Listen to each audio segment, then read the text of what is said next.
Jaz sem Peter.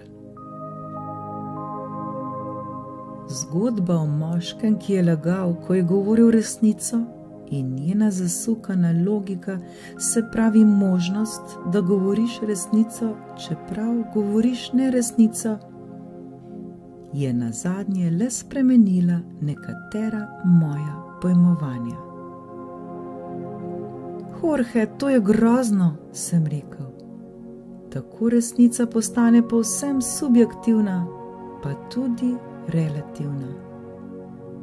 Glede na to, kar sva govorila, je problematičen predvsem koncept laganja, ne pa koncept resnice.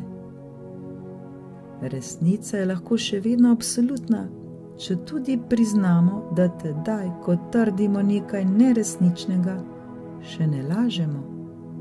In ker je naše pojmovanje resnice tesno povezano z našim sistemom vrednot, bomo vedno prišli do tvojega sklepa, s katerim se strinjam, ne samo zaradi tega razloga, ampak tudi zaradi drugih.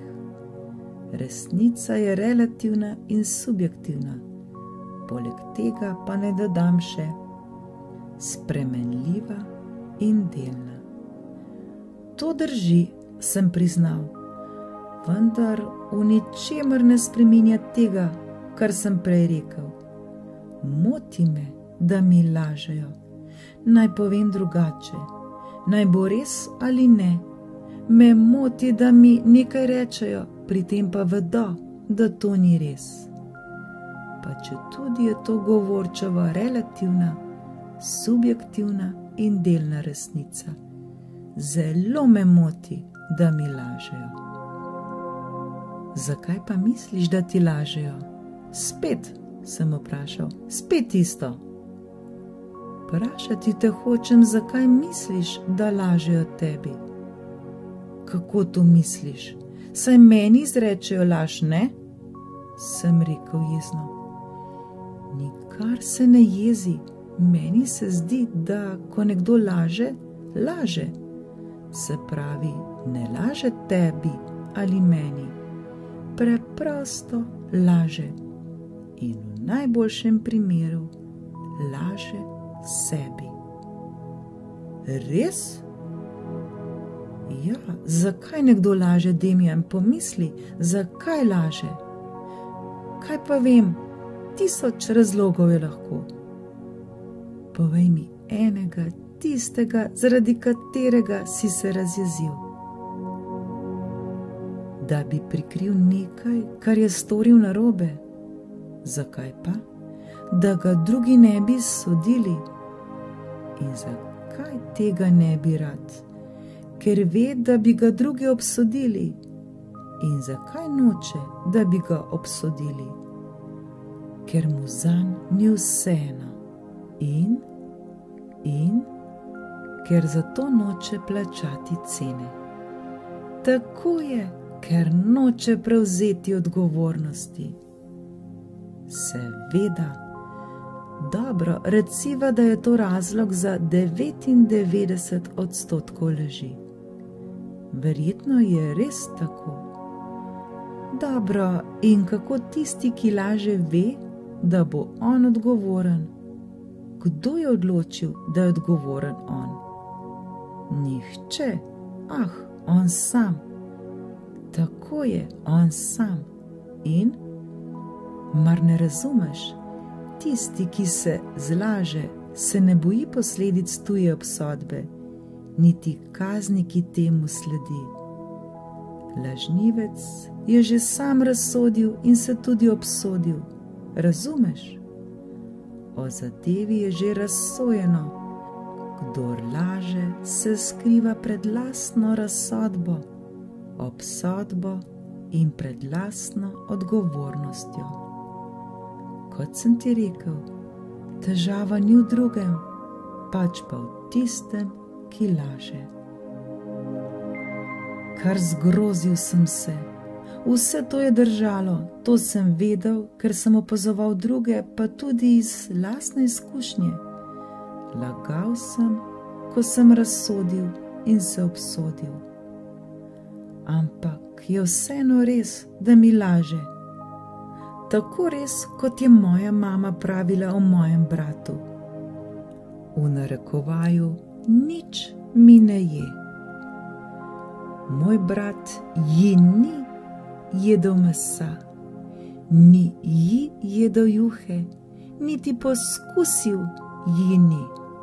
V narekovaju pudinga, ki je tako hranilen. Ampak to ni isto. Ko mi nekdo laže, laže meni. Ne, Demijan, prav je, da verjameš, da si središče svojega sveta. Res si, toda nisi središče vsega sveta. Ko nekdo laže, ne laže tebi.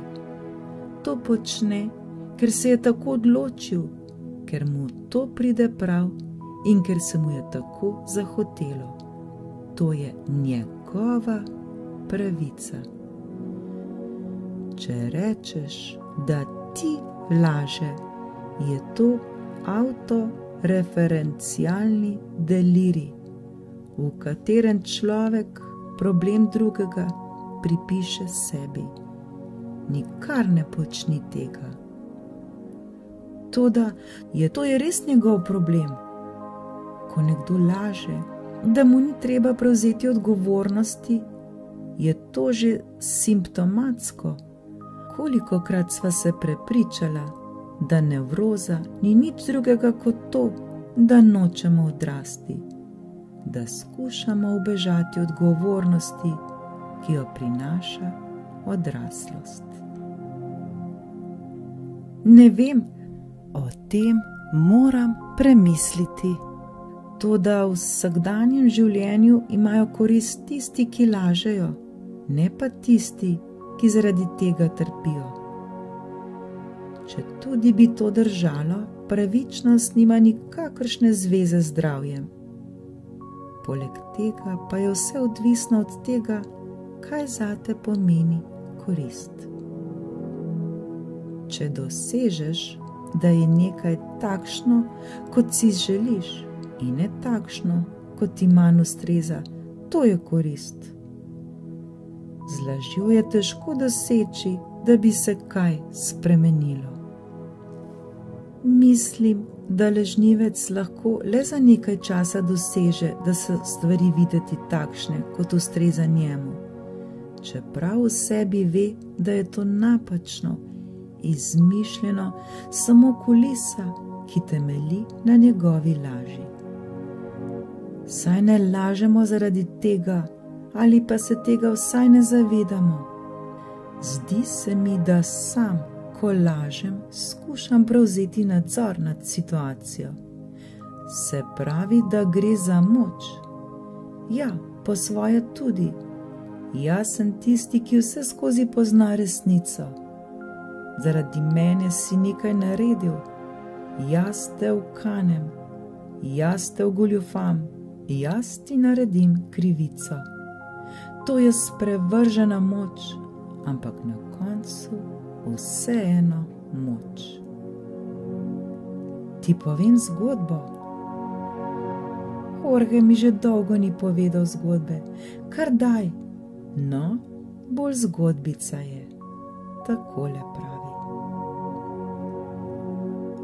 V najbolj nemirni mestni četrti je stala beznica. Temačno ozračje v njej je bilo kot prizor iz kakšne slabe detektivke. Pijani moški s podočnjaki je na klavirju v kotu, ki ga je bilo zaradi šibke svetlobe in smrdečega cigaretnega dima komaj videti, igral dolgočasen blues. Nenadoma je nekdo z brca odprl vrata. Pijanist je nehal igrati, vsi pogledi so se obrnili k vhodu. Tam je stal nekakšen velikan. Napete mišice so mu kipele izpod srajce. Njegove jeklene roke so bile polne tetovaž. Na licu je imel grozljivo brazgotino, ki je še poudarila divji izraz na njegovem strašnem obrazu. Vsem je zaledenela kri v žilah, ko je zaklical: Kdo je Peter?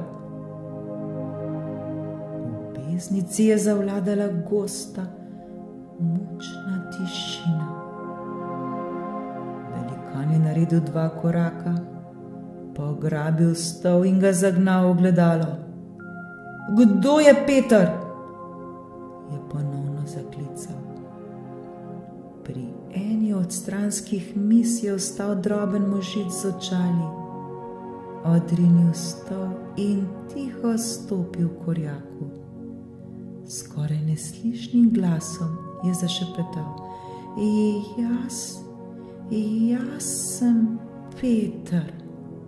Aha, ti si Peter, jaz sem Jack, ti kreten.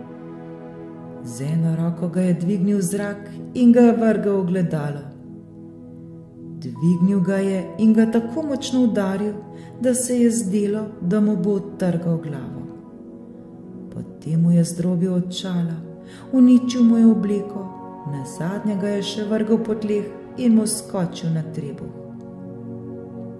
Droben curek krvi se je pojavil v ustnih kotičkih možiclja, ki je na pol pri zavesti obležal na tleh. Velikan je odkorakal proti vratom in še preden je stopil skoznje, zakričal: Nihče se ne bo norčeval iz mene, nihče! In je odšel. Takoj, ko so se vrata zaprla, je nekaj mož žrtev obračuna dvignilo stol. Posadili so ga in mu ponudili viski. Moški si je obrisal kri z ust in se začel smejati. Najprej tiho, potem pa vse glasneje. Ljudje so ga presenečeno gledali, saj se mu je zaradi udarcev zmešalo. Ne razumete, je rekel in se še naprej smejal. Jaz sem se vseeno ponorčeval iz tega bedaka. Ljudje niso mogli premagati radovednosti. Kdaj? Kako? Je bilo zaradi ženske? Je bilo zaradi denarja? Kaj si mu storil? Si ga poslal v ječo? Moški pa se je še kar smejal. Ne, zdaj pred vsemi sem se ponorčeval iz njega, kajti jaz sploh nisem Peter. Krohotal sem se, ko sem odšel iz ordinacije. Pred seboj sem imel podobo polomljenega možiclja, ki je mislil, da je v kanju velikana. Ko pa sem hodil po ulici, me je smeh minil in polastil se me je nenavaden občutek samo pomilovanja.